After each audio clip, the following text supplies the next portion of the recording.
Olá pessoal, tudo bem? Aqui é a nutricionista Edileia, sou da Pai de Japeri e hoje nós vamos conversar um pouquinho sobre alimentação e nutrição para pessoa autista.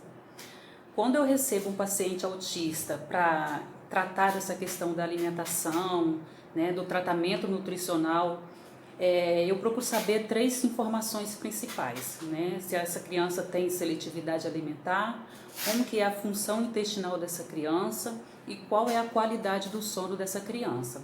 Mas por que, Edileia?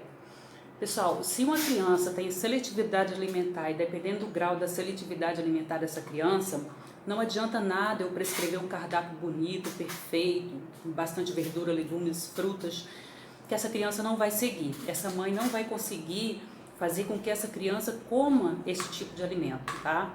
E outra questão que eu gosto de saber também, se realmente é seletividade alimentar ou se são maus hábitos criados no decorrer da vida dessa criança. Porque às vezes os pais realmente confundem. Se uma família toda tem maus hábitos alimentares, o autista não vai ser diferente. Então criou-se ali um ambiente errado de maus hábitos alimentares, de alimentos inadequados, inapropriados para toda a família e que está prejudicando essa criança. Então isso não é seletividade alimentar. Em relação ao sono, o sono interfere muito no nosso dia a dia, na nossa aceitação, no social. Então, se uma criança autista ou não, que não dormiu direito à noite, o dia dessa criança não vai ser legal, não vai ser bacana. Com certeza vai ficar mais hiperativo, mais irritado, e isso interfere nas escolhas alimentares, na aceitação de alguns alimentos, E a questão do intestino, pessoal, não adianta, a gente precisa tratar o intestino. E o intestino dos autistas, geralmente, não são todos, mas grande maioria, posso afirmar isso, tem intercorrências que a gente precisa estar verificando. Por exemplo, uma desbiose intestinal, que é uma constipação com diarreia, um dia constipação, outro dia diarreia. Ou então constipação constante. Eu conheço crianças que sofrem com essa questão de constipação, que é uma coisa terrível, e a gente precisa mudar a alimentação, prescrever alguns suplementos prebióticos ou probióticos, tratar primeiro a questão da constipação e depois arrumar essa microbiota intestinal, tá? Essa questão do intestino é muito interessante. Existe o ditado que o intestino é o nosso segundo cérebro, eu diria que é o primeiro, um dos órgãos mais importantes, que é ali que absorve tudo que precisamos e o que não precisamos. O intestino peneirinha, que a gente fala, que é um intestino permeável, muito permeável, absorve nutrientes que não deveriam ser absorvidos, que vai, por exemplo, proteínas grandes que não são bem digeridas, são absorvidas.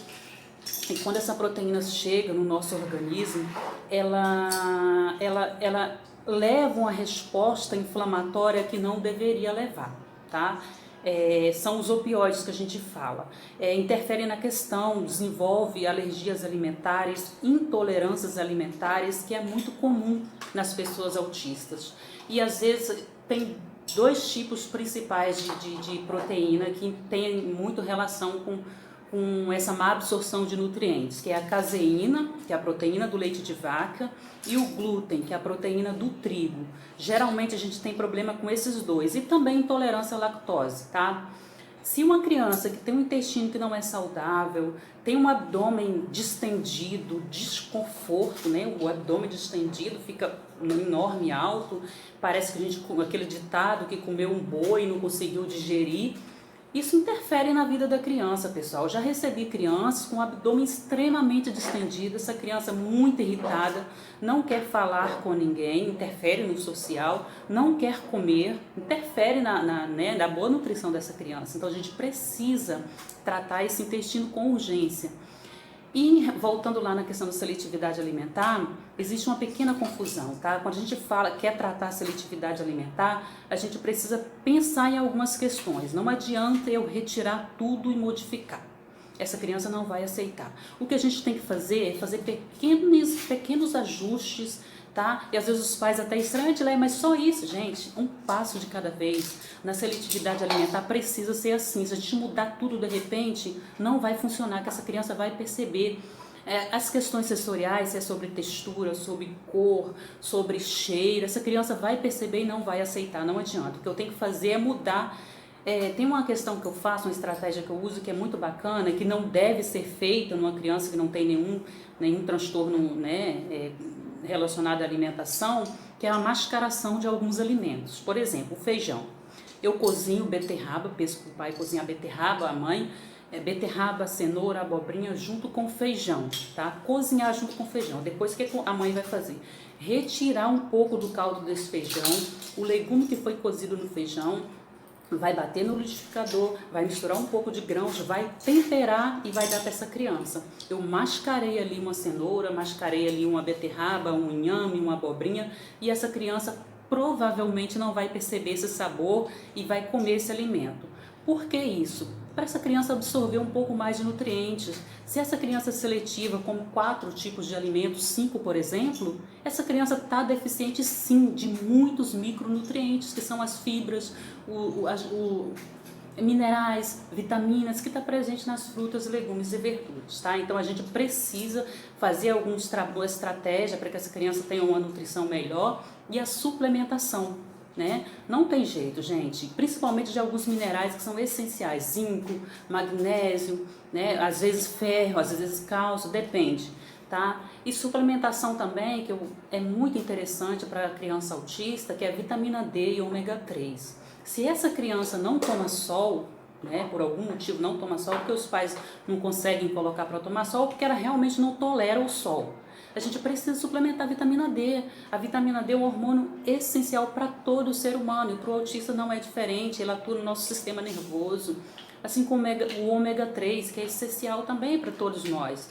Eu falo assim, a nutrição, a alimentação saudável é a base da vida de todo ser humano. Para o autista não é diferente, pessoal. O ômega 3 é um excelente anti-inflamatório, tá? E muitas das vezes o autista cursa com a inflamação não visível. A gente precisa tratar isso. E às vezes até inflamação visível, tá? Algumas questões que a gente já recebi aí, que a gente tem que inserir mais alimentos anti-inflamatórios. E existe também essa questão do ômega 3. Edilei, meu filho não vai consumir uma cápsula enorme. Tem seringa, ômega 3 que não tem sabor de gosto de peixe, né? Isso é desagradável, que ingere aquela cápsula e fica arrotando aquele gosto de peixe, aquele desagradável. Isso não é interessante, mas tem de outras maneiras que a gente pode estar consumindo e pode estar indicando.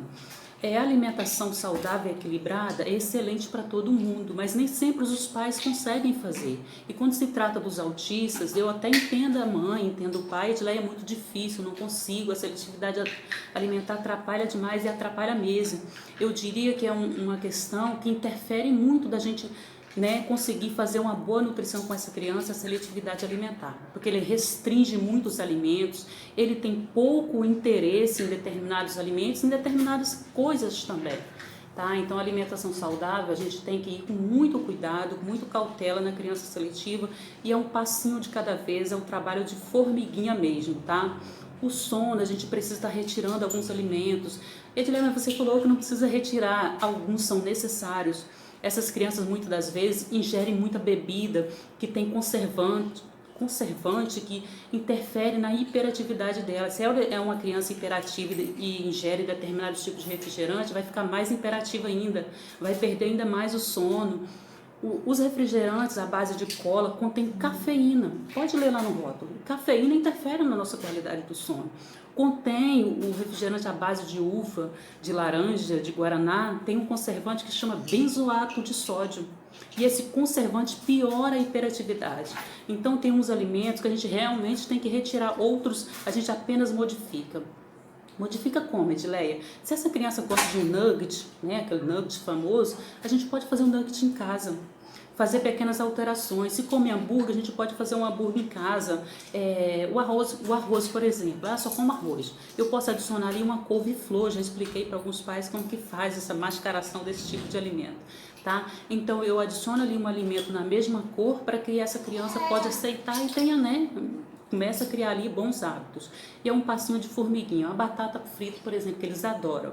Eu posso fazer uma batata frita em casa, cortar no mesmo padrão, né, no mesmo tamanho, no mesmo formato, fazer frito. O alimento que não é saudável, a gente modifica ele aos poucos em casa. Para o autista e seletivo tem que ser assim, senão ele não vai aceitar. Daqui a pouco eu estou fazendo uma batata assada.